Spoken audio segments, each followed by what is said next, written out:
Sir. I am Sidor Joshua. We are the group 4 and I am the first reporter of this group. So our topic is all about the PNP cybercrime and cyber-related incidents response operations.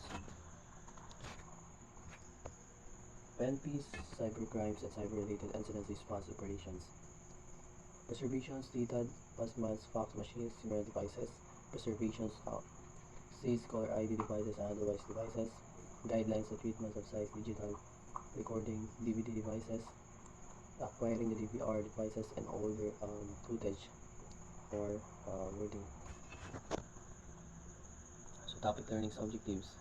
The learning objectives related to the Philippine National Police, PNP, cybercrime and cyber-related incidents response operations aims to provide participants with a comprehensive understanding of key concepts and practice in the field of cybercrime investigations.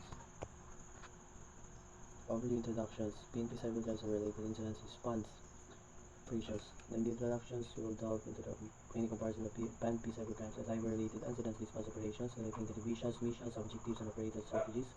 Through a comprehensive understanding of these operations, we can critically display the PNP cybercrime division is guarding a digital landscape of Philippines. As its core, the PNP cybercrime division dedicated to safeguarding individuals, business, and government entities from various cyber threats. Through proactive measures and strategic partnerships, the division enforces the code, law, digital realm, protect citizen rights, and promote ensure and resilient cyber environments. The Philippine National Police Cybercrime Division is on the forefront of combining cyber threats and ensuring cybersecurity nationwide with the rapid evolution of technology. Cybercrimes have become incredibly sophisticated, posing significant challenges to government agencies. In response to PNP, cybercrime divisions has established robust operational framework and capabilities to investigate cybercrimes, create cyber-related incidents, and safeguard digital infrastructure.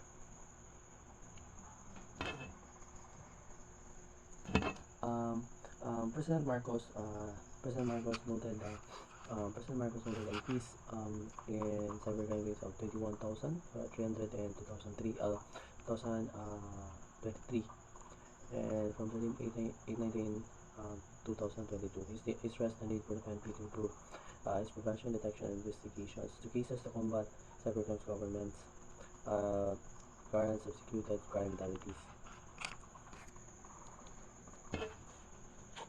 So, preservation of size customized or fax machines or similar devices. If the fax machine is on, do not turn it off at it malfunctions the loss of last number date. Letters or fax numbers, if possible, all manuals should be sized along the machines. Photographs of machines and stations be taken.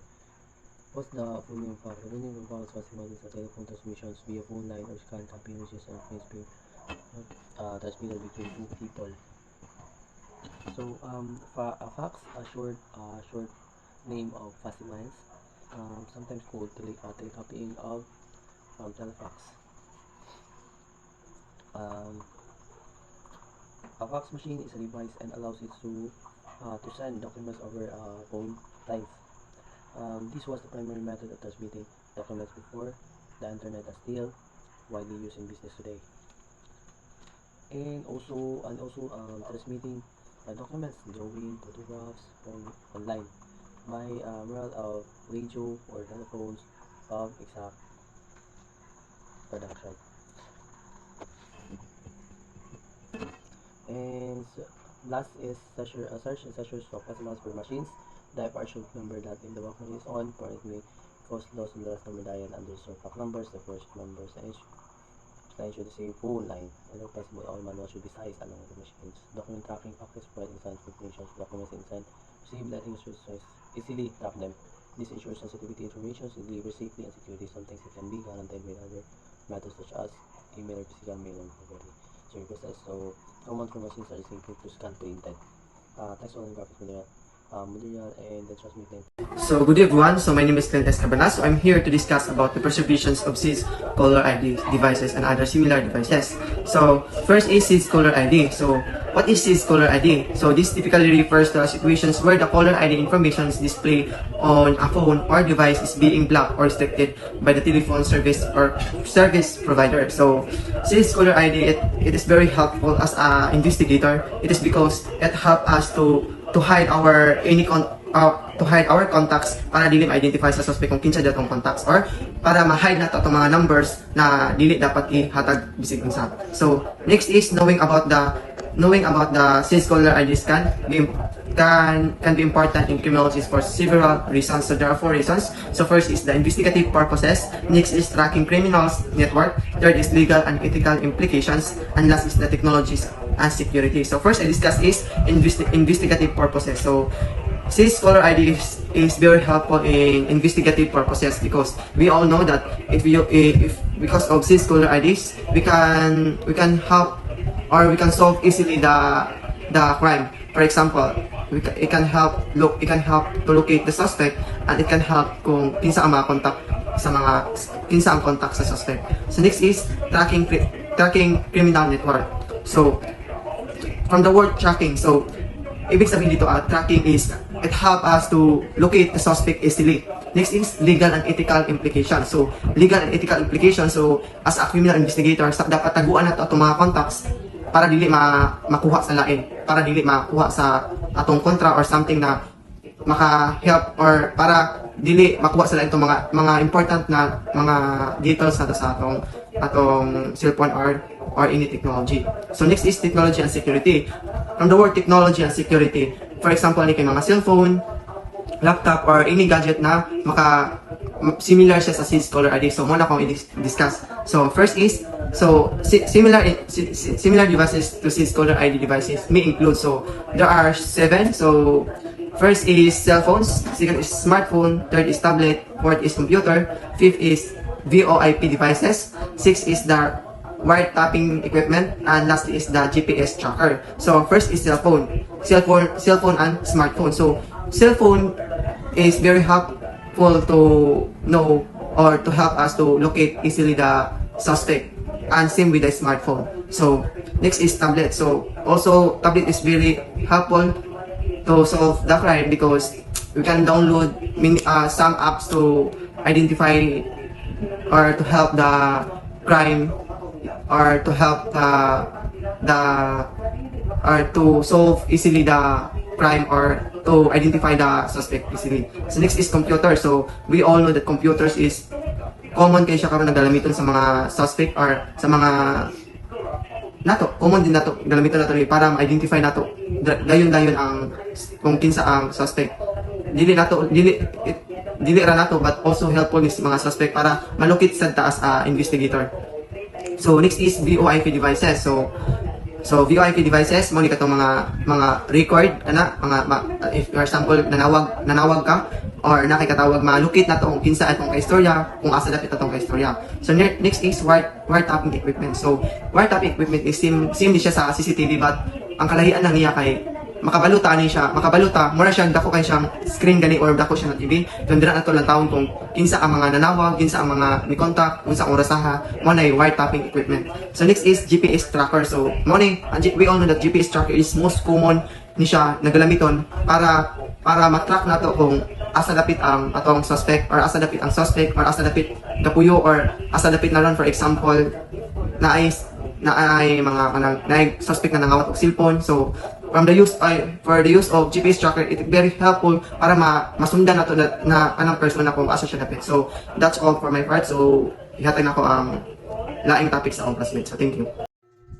So good day everyone. By the way, my name is Marisa V. Baldado from Group 4. So my discussion is about guidelines in the treatment of SIS digital video recording or DVR device. So first is handling procedure. Prioritize safety and wear gloves to handle the equipment and prevent any contaminations. It is essential to prioritize safety when handling equipment, especially in scenarios where contamination or physical damage may pose risk. Wearing gloves can help prevent contamination and protect your hands from potential hazards. Additionally, ensuring that the device is not physically damaged or compromised is crucial to maintaining its integrity and safety for handling. So, second is preservation of evidence.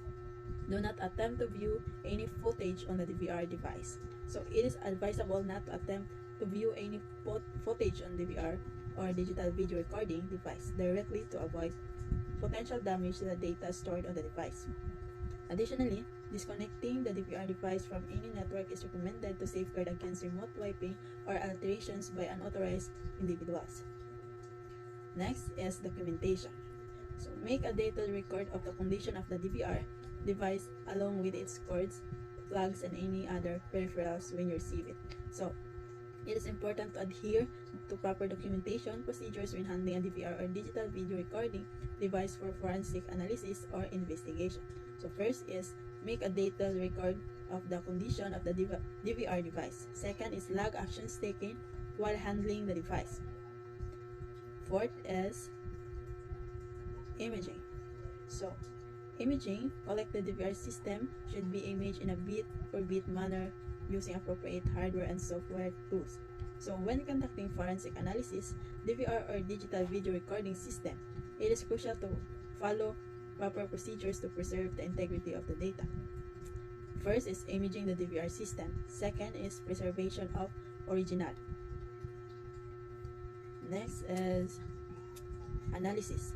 So all analysis should be performed on the forensic copy, not the original device. So it is crucial to conduct all analysis on the forensic copy of the DVR or digital video recording data and avoid working directly on the original device.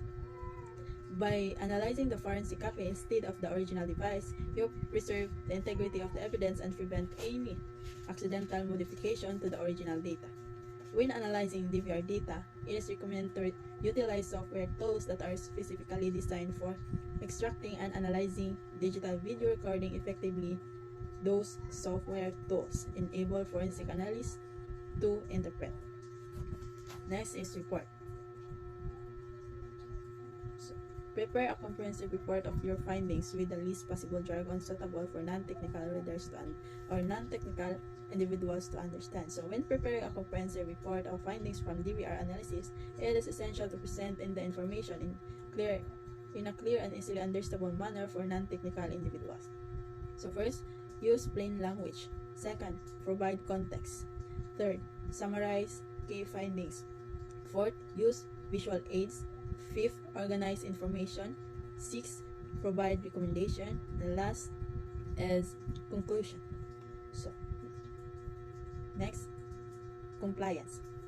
Ensure all actions comply with legal requirements, organizational policies, and maintain respect for privacy and ethical issues. So when conducting any actions related to DVR or any forensic investigation,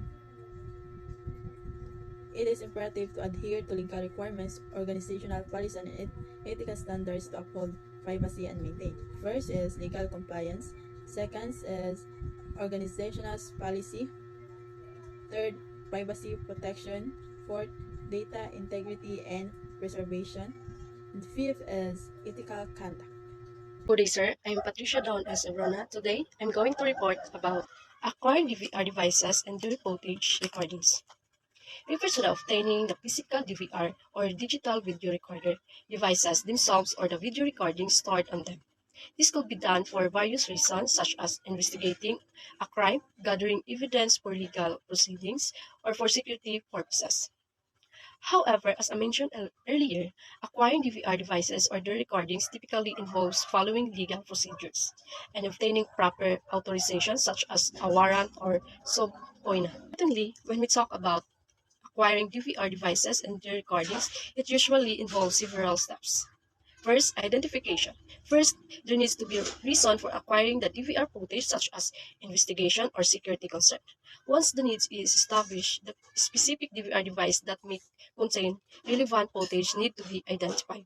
The second is legal authorization. In most cases, acquiring DVR footage requires legal authorization such as a warrant issued by a court. This is to ensure that the acquisition process is conducted within the bounds of the law and respect privacy rights. Physical access. Once legal authorization is obtained, physical access to DVR devices is necessary. This code involves seizing the devices if they are part of a criminal investigation or obtaining permission to access them from the owner it is for other purposes. Instruction of footage. After gaining access to the DVR devices, the next step is to extract the relevant footage or recordings.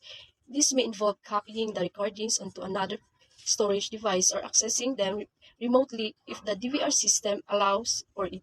Last, analysis and use. Finally, the extracted footage is analyzed for relevant information. This could be used as evidence in legal proceedings to identify suspects or events or the other investigative purposes. Throughout this process, it's important to adhere to legal procedures and privacy laws to ensure that the rights of individuals are respected and that any evidence obtained is admissible in court.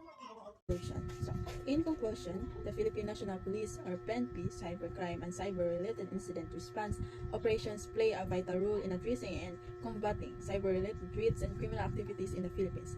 This special units focuses on investigating cybercrimes, online fraud, hacking, cyberbullying, and other digital offenses to uphold cybersecurity and protect individuals and organizations from digital threats. The PNP cybercrime unit's responsibilities include identifying, tracking, and apprehending individuals engaged in illegal online activities, ensuring accountability for offenders, and safeguarding the digital landscape of the country. Furthermore, the unit is engaged in educating the public about cybersecurity best practices, raising awareness about cyber threats, and providing resources to enhance online safety. By leveraging their expertise, resources, and technology, the PNP Cybercrime and Cyber-Related Incident Response Operation contribute to maintaining law and order in cyberspace, ensuring public safety, and combating digital crimes effectively. Their efforts in investigating cyber incidents, responding to online threats, and promoting cybersecurity awareness are crucial in protecting individuals, businesses, and the nation's digital infrastructure. In conclusion, the PNP Cybercrimes Unit's dedication to addressing cyber-related challenges, enforcing cyber laws, and promoting a safe online environment reflects their commitment to cybersecurity and public service and advancing digital security initiatives in the Philippines. So that's all. Thank you.